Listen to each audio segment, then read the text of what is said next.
Welcome everybody to this presentation on what causes people to feel invisible. I'm your host, Dr. Elise Snipes. In this presentation, we're going to talk about what invisibility actually is and what causes it.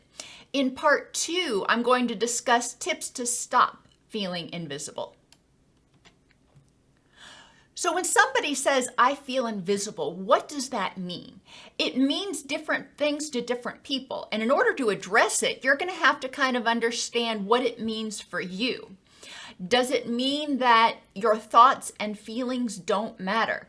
Are you in relationships and when you tell people what your thoughts or feelings are, they don't care. They just do what they want to anyway. Does it mean that nobody would notice if you disappeared? Maybe you've been out sick for a week and nobody's called and checked on you, and you feel like that must mean that nobody really even realizes that I'm here or that I'm gone. Or does it mean that people ignore parts of you? Maybe there are certain parts of you that people accept and certain parts of you that are important to you that people reject or just don't acknowledge. We all have many different parts to us. I'm a mother. I'm a continuing education provider. I am a YouTuber. I am a farmer. I can list a bunch of different roles or hats that I wear. And it's important to recognize that if you have a role that's important to you that people don't acknowledge, that may leave you feeling less than fully accepted. There are a lot of different causes of invisibility. We're just going to talk about the top 3, 4, 5, 6, 7 right here. If you grew up or if you are currently in a situation in which it's not safe to talk or feel, maybe you grew up in a household where there was someone with an active addiction, and one of the mantras of an addicted household is don't talk, don't trust, don't feel. Or maybe you're in an environment in which there is somebody who has borderline personality disorder or some other mental health issue that makes it unsafe for you to assert your thoughts, your opinions, or your needs. That can cause you to start to feel invisible because it feels like you're not getting your needs met. You're not being acknowledged. Your input is not being acknowledged. So this is not being acknowledged in this situation is because it's unsafe.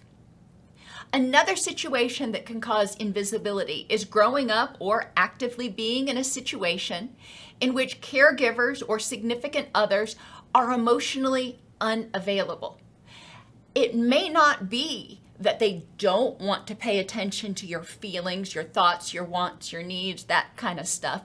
They may be so overwhelmed with their own stuff that they can't. Or they may have narcissistic traits and they are choosing not to. But it may not be about you.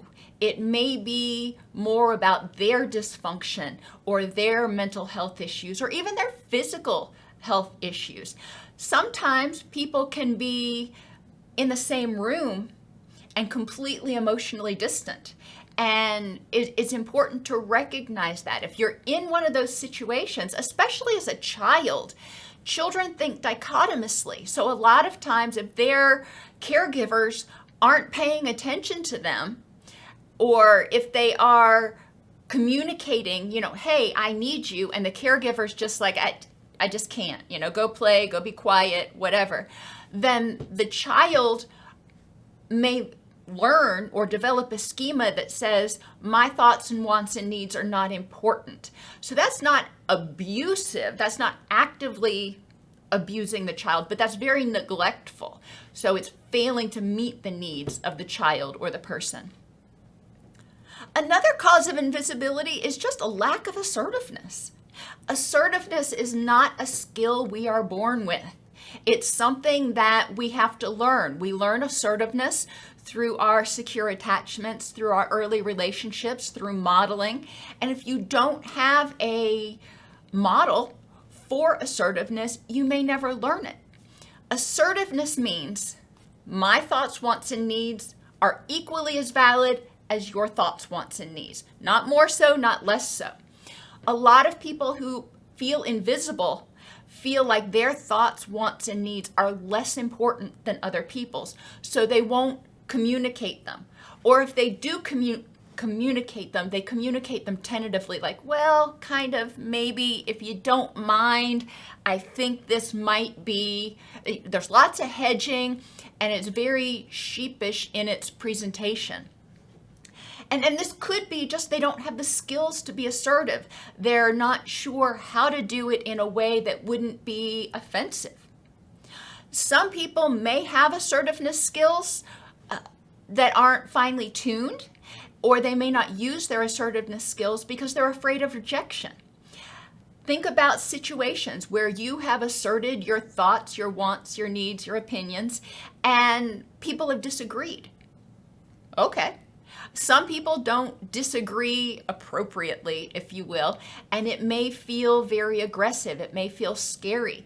In the workplace, for example, you may assert your opinions. You may assert your thoughts about something, and it gets shot down by your supervisors or your supervisor's supervisors. If your opinions and your thoughts, wants, and needs are regularly shot down, guess what? You're probably going to quit asserting them. It's like, well, what's the point? So you develop something called learned helplessness. And that's when you just feel like nothing you do matters. You're invisible. Expecting and being expected to mind read is another cause of invisibility. And this is one that I harp on a lot because unfortunately it is so incredibly prevalent in our culture. But it's so incredibly dysfunctional. You can't read other people's minds, and they can't read yours. If you have a need, if you have an opinion, you can't expect people to guess what it is, and especially if you expect them to guess right 100% of the time. Our society is very caught up. We are very caught up as a society in ourselves. We're caught in our own thoughts. We're caught in our own heads. Think about how often you've been walking down the hall and you've been thinking about something and haven't even noticed the people you passed. Or you've been driving somewhere and been caught up in your thoughts and haven't even noticed really, the people that you were driving by or even the houses on the side of the road or whatever. This is very common in our society. And when we expect that people are going to anticipate our every need, that means we're expecting them not to be caught up in their own mind, but to be putting us in the center of their world and their universe and trying to guess and trying to accurately guess about what we need. Some people may do that, but it is really hard, even if you try to guess. Think about when you're caring for an infant that can't articulate its needs. It's really hard to guess right 100% of the time.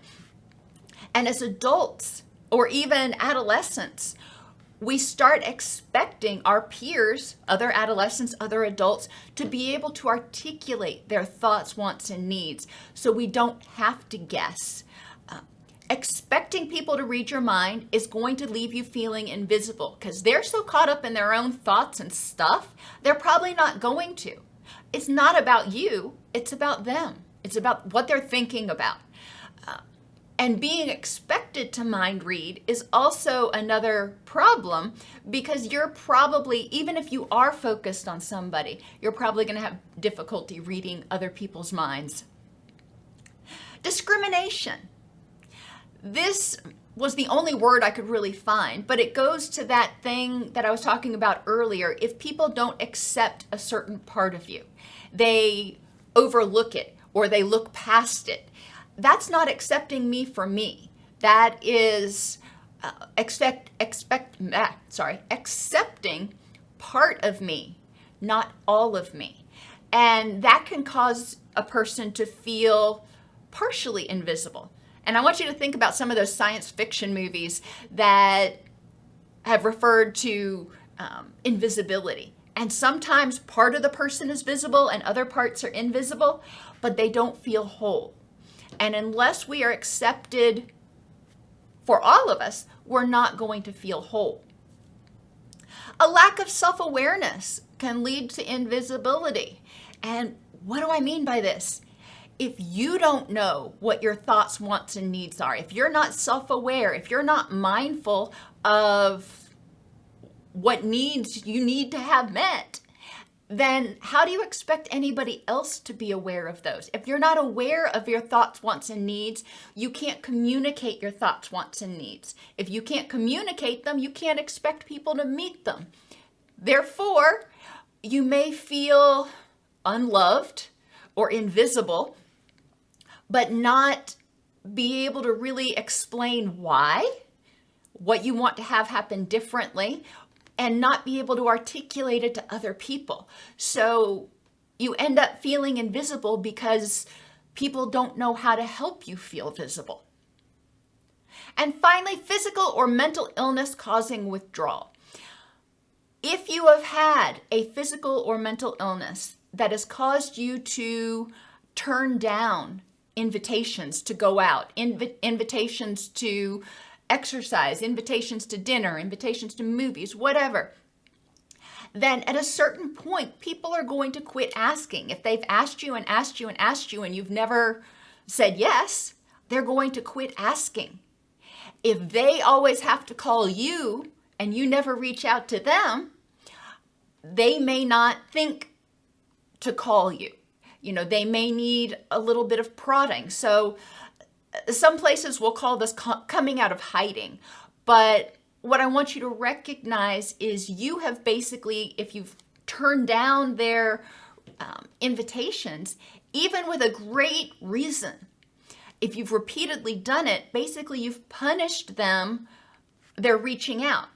Every time they've done it, you've said no. So they're like, well, you know, what's the point in calling? What's the point in asking? So it'll be important for you to start initiating again to get back into the forefront of their mind and let them know that, hey, I'm ready and able to do things. Feeling invisible can be caused by a variety of things. However, humans are wired for connection. We have oxytocin. It's a bonding chemical. There's a reason for that. To begin to feel less invisible, you need to be able to feel safe to think, feel, and express your thoughts, wants, and needs. You need to be able to connect with others who are willing and able to listen. So they're willing to listen, but they're also not so caught up in their own stuff and overwhelmed with their own pain that they are able to listen. You need to develop assertiveness skills so you can put that out there, what you want, what your thoughts are, what your needs are, so people can respond to them. You wouldn't go into a restaurant and sit down and expect the waitress or waiter to bring you exactly what you wanted to eat for lunch without telling them. Well, same sort of thing. People aren't able to read your mind. So assertiveness skills are very helpful at assisting you in communicating to others your thoughts, wants, and needs, as well as being able to tolerate it if they have differences of opinion. It's also important to enhance self-esteem and self-awareness because sometimes people are going to disagree, or sometimes they're not going to want to meet your needs or whatever. And a good, strong self-esteem helps you endure that, helps you recognize that, okay, that's all right. Not everybody's going to like me. Not everybody's going to want to do all the same things I do. And that's okay. Being able to provide self-validation and not rely on everybody else to tell you you're okay is important. And as I said earlier, you must generally start initiating connection. If you've been invisible, if you haven't been assertive, then you may need to start, dipping your toe into that pool and seeing what it feels like to be assertive and initiate connection. See what it feels like to actually express an opinion. How does that go? In part 2, I'm going to talk about 12 tips to stop feeling invisible. So this kind of hit the highlights of why people might feel invisible. In part 2, we're going to talk about more things that you can do to stop feeling invisible.